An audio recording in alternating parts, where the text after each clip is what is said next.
Hi, it's Anita. I'm here today with Erin.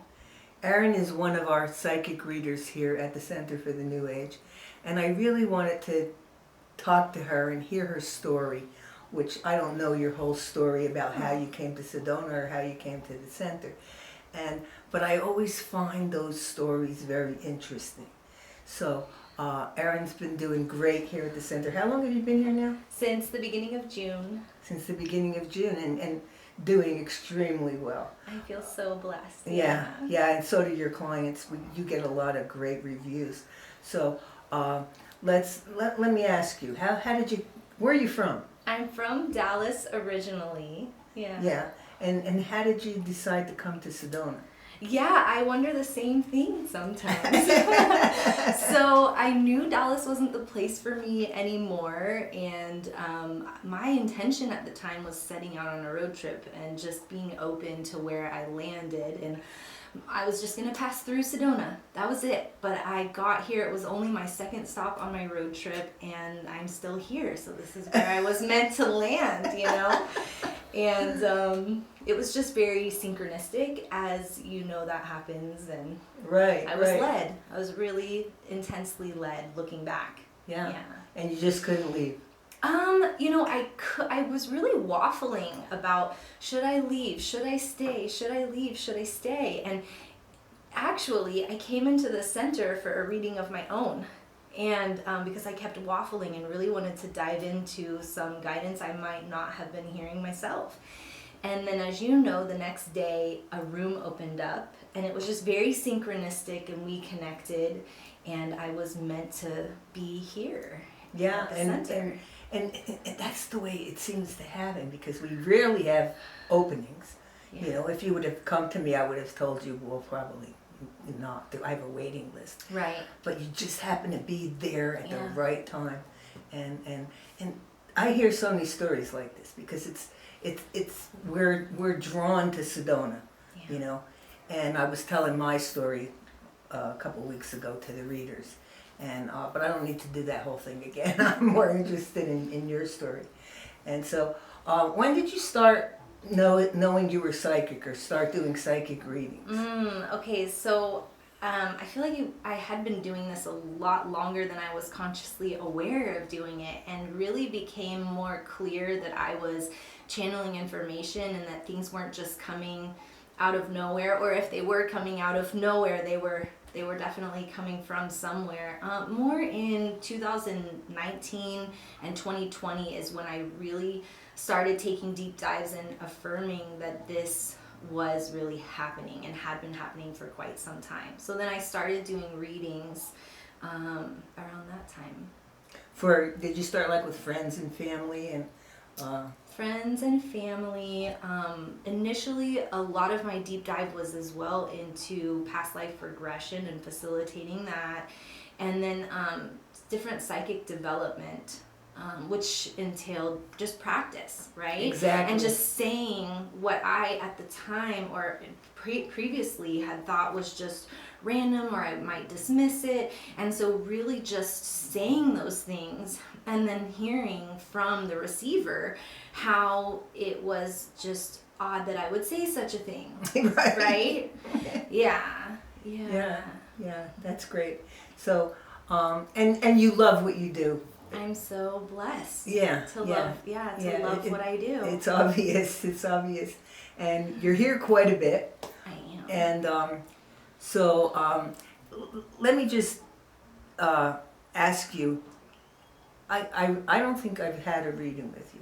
I don't think so, no. No. Mm-mm. And because I typically don't when someone comes. I just know, because I have a knowingness, like you.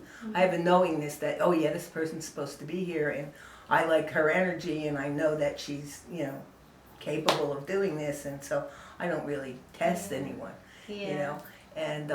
and you just get remarkable reviews after, remarkable reviews, so, Thank you. I'm so happy that what I do is of service, and that it resonates for people. Yeah.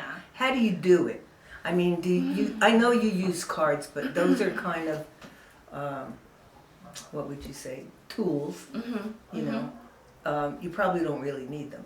No, and I learned that the more that I go, my guides continue to want to really drill that into me too, right? You don't need those. You don't need any of that. And so, yes, I do use the cards because I feel like they help me. My guides give me my words, right? To put so much funnels in, and it has to get bottlenecked somehow. And one of the ways is with the cards. And then just tuning into people's energy, and I see things in like visuals and visual representations or examples, like real world examples that lend themselves to what's happening with their energy, so that I can describe what's going on energetically in a way that it can land for the other person. But yeah, I also do use the cards quite a bit to help express what's coming through. What kind of, I know you have 4 different decks here, so typically, which ones do you use different ones for different people? Do you use them all? I do use the tarot a lot. I feel like that's my bread and butter, so to speak. Which one is that? The Rider-Waite Tarot, or some version of that. And then I actually have 2 tarot decks here, because when I query, I like to query from a full deck, so that if repeats want to come out, they can, and they often do. And really, I just go where I'm led. I'll pick up another, I have a lot of decks to the side, and so I'll pick up another deck just intuitively based on what's coming up. And but I often start with the tarot, because I just feel like it has a lot to offer in terms of its themes and its messaging and how it gives me the words. Sounds great, and I might want to have you pull a couple cards for me, but then I don't really want to divulge any of my information. You want to keep your cards close. Okay, maybe just between you and me sometime. Yeah, just between you and me. Anyway, I also noticed you have a nice chunk of black tourmaline. Yeah. And that's good. And that's kind of for protection and stuff like that. So yeah, yeah, definitely. Yeah, and so we're gonna see if we have any turnaround. Maybe we can get you a little larger room. Oh yeah, more space is always good. I can work with what I've got, and expansion's always welcome.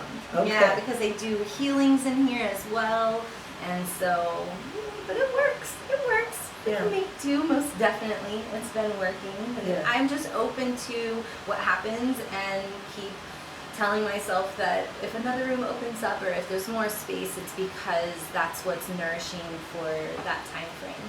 So if I'm here because this is what's most nourishing for me. That's great. Yeah. That's great. So accepting of what is. Yeah. Yes. Yeah. It Anyway. can be challenging, but those are the reminders, right, for my human. Yeah. Well, it's been great talking to you and getting to know you better, and I totally recommend that if you do come to Sedona, you might want to meet Erin and have a reading. Yeah, thank you for coming to speak with me. You're welcome. Have a great week out there.